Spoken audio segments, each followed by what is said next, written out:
Can we stand up for a second? Let's make a little bit of noise. So look, I want you guys to repeat after me. You ready? Yeah. You ready? Yeah. Everyone say we shall overcome. We shall overcome. Thank you. Give yourselves a round of applause.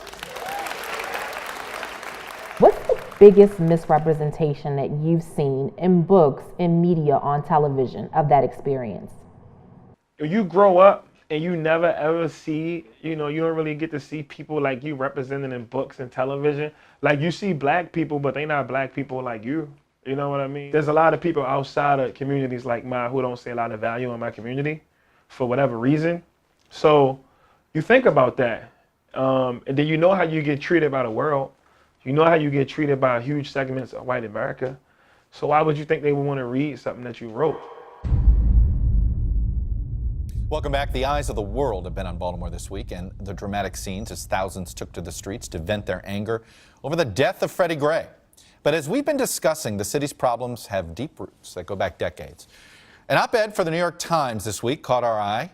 It was by Baltimore native D. Watkins, a writer, a professor at Baltimore's Coppin State University, and by his own admission, a former drug dealer. These are the untold, unfiltered, and uplifting stories of what it takes to be made in America. This is Made in America with D. Watkins. The tradition of Frederick Douglass and Harriet Tubman. I'm gonna be a journalist. How realistic is this whole concept of the American dream? The American dream is a joke. Can you experience social mobility here? Yeah, if you're extremely lucky. I know people that did far less things than I did, and I'm talking like negative stuff, who did way less than I did, and they just got their head blown off on the wrong day. I'm only sitting in this chair because I'm lucky. Like, I didn't go out that night when such and such got killed. I didn't make that left when such and such got killed. My bullet ripped through instead of hitting the organ. I'm only here because of luck. That's the sound of the police. That's the sound of the beast. That's the sound of the police. I gave my cousin some money to go to the prom, and he came down. We was on Iggy and Wolf, and we walked down to the Chinese food store on Broadway. So as we walking down there, he go in there, order the food. I go get a bottle of water. We come back out front. So he out front eating his food. The police officer ride down the street, look at us, look us up and down, get out the car, look around in the Chinese store. He didn't see who he was looking for. When he walked back out the store, knocked my cousin's food out his hand and rubbed his boot in it, and then got in his car and just poured off. D, you had a lot of tough interactions with the police. What did that do to your innocence as a 12 or 14-year-old D. Watkins? When I was a kid coming up, there was this guy named Officer Friendly. And I'm talking like elementary school, 3rd grade, 4th grade. He used to come in, he used to tell us just say no. He used to tell us stay away from drug-free zones, which was weird because drug-free, we all lived in drug-free zones. So you see a drug-free zone in the neighborhood, it basically means they're selling drugs around there. So I guess they kind of hang up a sign to try to like deter it, but it didn't really work that well. So anyway, Officer Friendly would come in, he was nice to us. By the time I got to middle school, Officer Friendly turned into Officer you. Like, all that friendly stuff went out the window. They was whipping ass, they was beating on kids, they was chasing you, running you down, and treating you like you was a prisoner in your own neighborhood. It made me cold. It made me extremely cold. I'm dealing with that.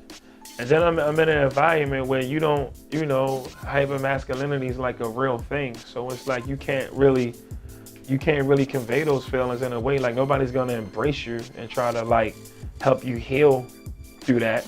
You go to the corner store and it's all bulletproof, so you're not really getting no human interaction, with people that you're interacting with a lot. Here I am, a New York Times bestselling author. You put a gun in my head and rob me, either I'm gonna try to find you and get my stuff back, or I'm just gonna take it as a loss.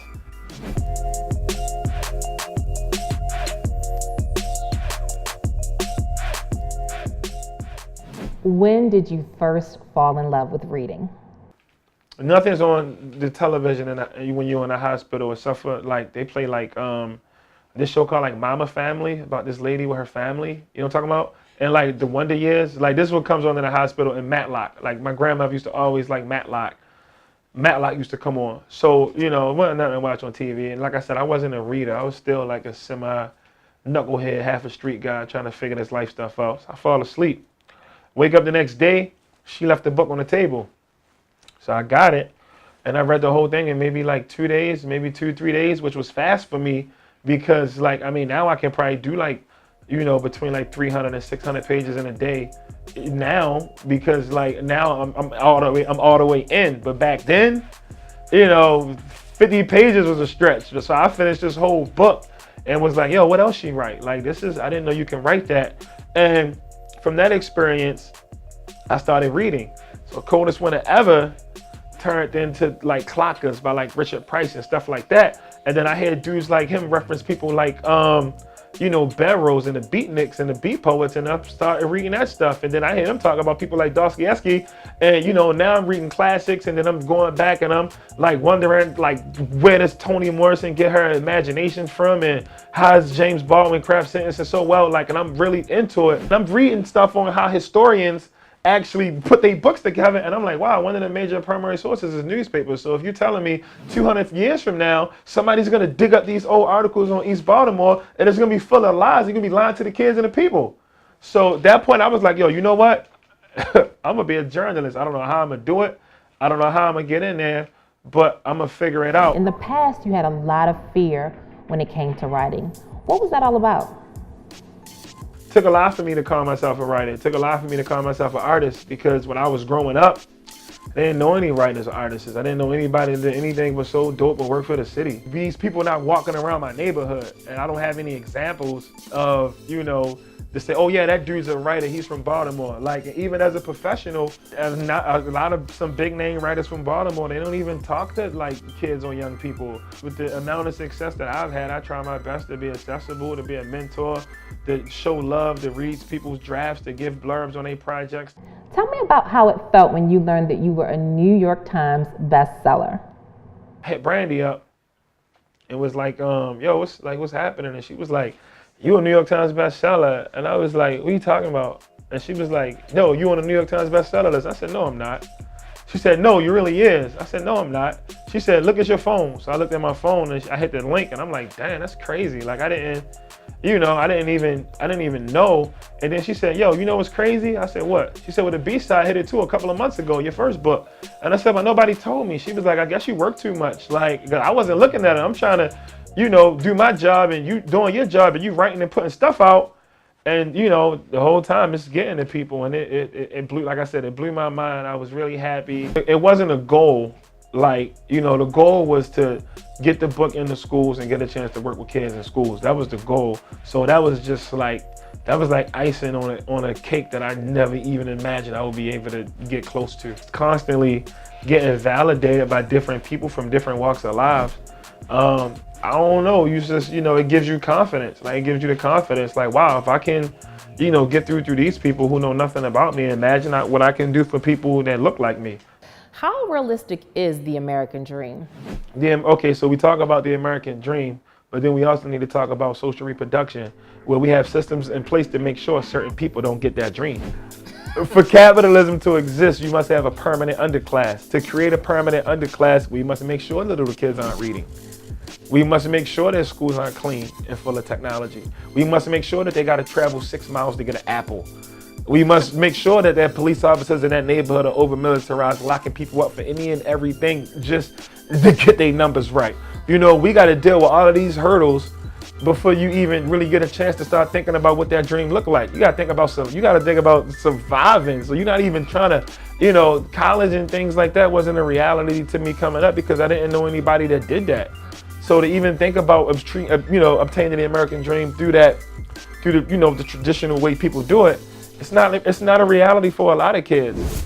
I would say dreams are very common. Everybody has one. If you want to admit it or not, everybody has one. The difference is, what are you going to do to make it happen? Are you going to act on it? You know, if you want to be a writer, you got to sit down and write. If you want to be an actor, You gotta practice the craft and go put yourself out there in auditions. If you wanna, become a journalist or a storyteller, you gotta put those stories out into the universe and be prepared of what's gonna happen, or what's gonna come back if somebody reads them or not. But you gotta do it. Action. Action is the key. The ancestors and what they sacrificed for me. What I do is it's not all about me. I'm a part of a bigger story. And I know that I didn't have the best upbringing. I wasn't, the most square, good kid. But I know that some people before me had it way worse. And, people like Malcolm X, people like Harriet Tubman, they left gems here for me. And, the tradition of Frederick Douglass and Harriet Tubman was to, they were free, but they went back and free other people. And I feel like I subscribe to that tradition. It's my job is to work really, really hard to make the younger people or the next generation, have way more things than what I had. So that's my job. I'm a part of that tradition, and I owe them for that.